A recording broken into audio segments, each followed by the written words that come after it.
Hey guys, welcome back.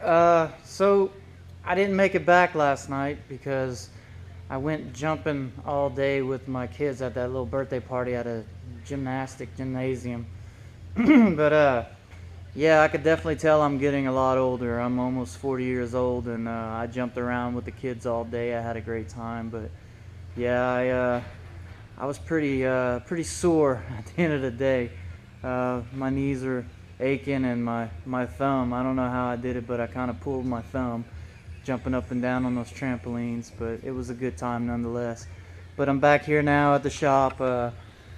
So where we left off, I had the lower control arms put in on the rear, so I'm going to focus today on the front camber kit and get that done. So let's go ahead and start this party. Alright, so what we got here is I have two bolts right here on the bottom that I have to take off. I have this one right here, that one right there. Sorry, I want to focus on that. I got that bolt right here, that bolt right there. I have to take off the sway bar end link, and then I have three nuts on top that hold the coil over to the body, and then after that it should come off. Sorry, I also have a bolt right there. So there's three bolts that hold the bottom, three bolts that hold the top, the bolt right there, nut right there for the sway bar, and it should all come out. And then after I have that off, I should be able to just I'm gonna have to figure out how to take the camber plate off and put the adjustable camber plate on. I don't know if I'm saying that right. I have to take the top plate off and put the adjustable camber plate on. So that's what I'm up against on that. So let's go ahead and do this.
Joseph's back in the shop. Say hi.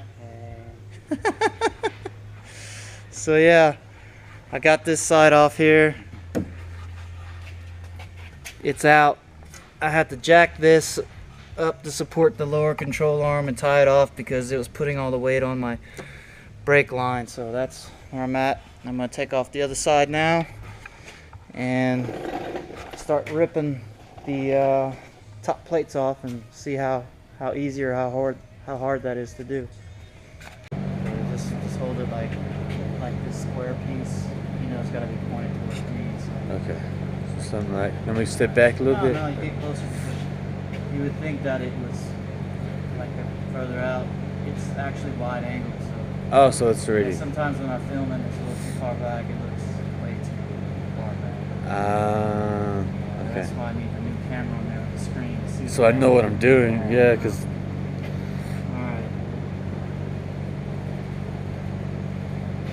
Okay, so I got both of the coilovers out, and here's the camber plates right here. So the camber plates, they allow you to adjust the camber here, back and forth, and these are your caster adjustments. Allow you to adjust the top angle of the coilover. With it in the car, it would be like this, or like this. So that moves the top of the coilover forward and backwards. The further back you go, the more positive and caster you get, the more stability you get at high speed. The more you put it towards the negative side, that's not good for high speed. You'll end up getting wobble issues. In the middle is more of a neutral. Allow you to turn the steering wheel easier at high speeds, but you sacrifice some stability. And of course right here is your camber, which you dial that in for tire wear. You want a nice clean camber on it if you want to conserve tire wear, or if you want to stance it out and lean your tires in, you would go all the way negative, which would be that way, but you're going to wear the inside edge of your tire. Me, I'm just looking for form and function. I want my tires not to wear on the inside, so they'll last a long time. So that's the whole goal. And right here is the factory, well, not factory, but the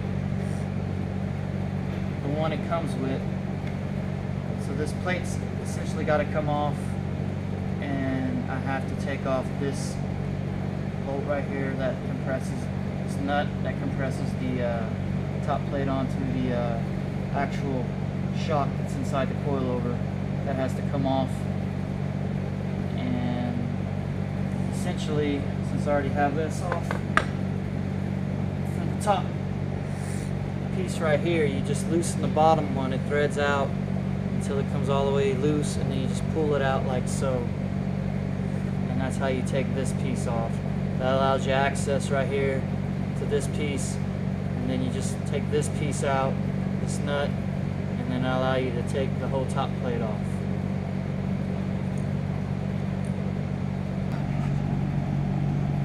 What do you like, Joseph?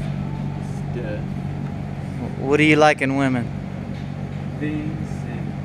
You like the big old girls? You like big girls? All day, baby, all day. He likes big girls with the big big cottage cheese legs. Yeah, that's the good stuff. That's just nightmares, man. That's what Nightmares. See that? And it's just all hell breaks loose, man. Uh-oh. It's bad. It's Uh-oh. bad news, bad news. Joseph likes big girls and lowrider cars because he's all about that low life. When he can't get it low enough, he goes get the big girls, and the big girls let his car drop low enough. A little bit. Hey, so this was a pain in the butt, but I figured it out. So I got to be able to make this bearing work here. When I bought the Megan coilovers, I just destroyed it. Yeah. Oh no.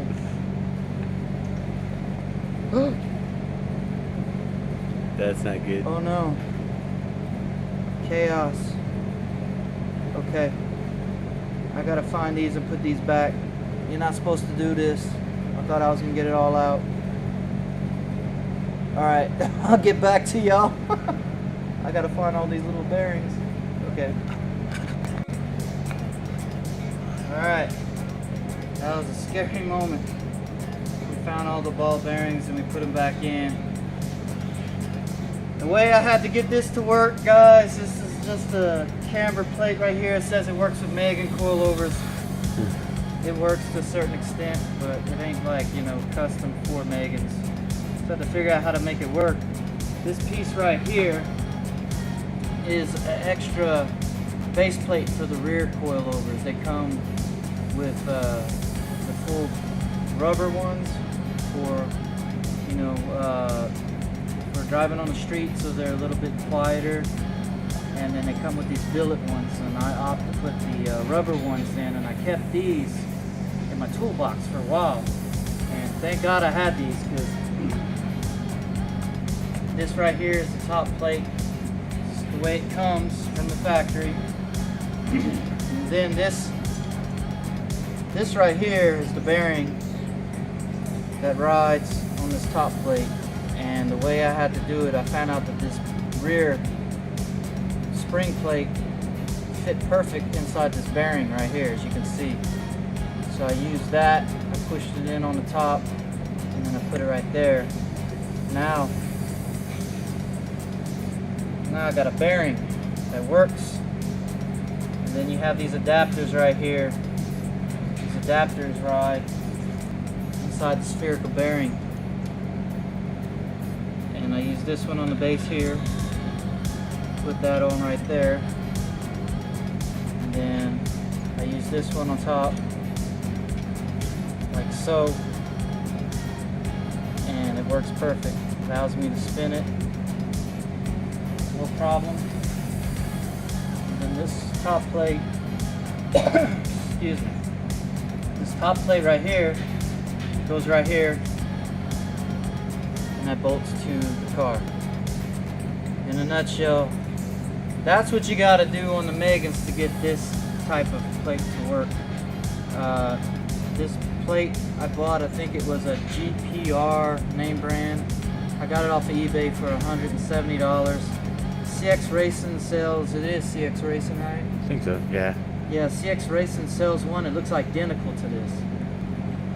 But now that I got it figured out, I figured I'd let you guys know in case y'all ever buy this setup and you have a BMW.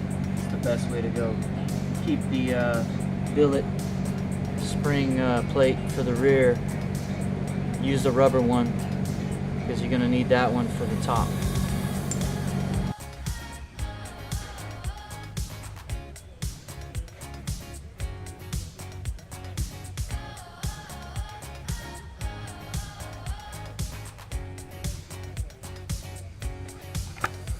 So what's up, guys? I finally got the camber plate installed, and I got the camber set up just about where I think it's straight, but it probably, you know, it's not going to be perfect, of course, but I'm going to have it professionally aligned. So I got the Megan lower camber arms in, and then I got the upper camber plates in, as you can tell. I know that the top right here is a spherical bearing. I wasn't too sure if that's what they depend on for the rotation of the steering, but I like the plate bearing a lot better. That's why I went with the setup that I did. And in case you guys have an E36, I recommend doing it the way that I did it. It seems to steer really well. It's not depending so much on the spherical bearing, and I felt more comfortable with it that way. But it's all done now. I'm gonna get it aligned, and I'll be able to drive around and not have to worry about my tires wearing out.